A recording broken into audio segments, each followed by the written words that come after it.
రాజ్యమేది లేదు గాని రాణిలాగా చూసుకుంటా, కోట కట్టలేను గాని కళ్ళల్లో నిన్నే దాచుకుంటా.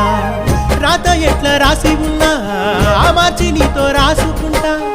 స్వర్గమంటూ ఉన్నదంటే అది నీతోనే ప్రతిరోజు పంచుకుంటా. నిన్ను గన్న మీ నాన్న కన్నా లారు ముద్దుగా సాదుకుంటా. నీకు కోపం వస్తే కొంత దూరం ఉంటా, నువ్వు గీత గీస్తే నేను దాటనంట. కంట నీరు కంటి రెప్ప దాటకుండా కాటుకై కావలుంటా.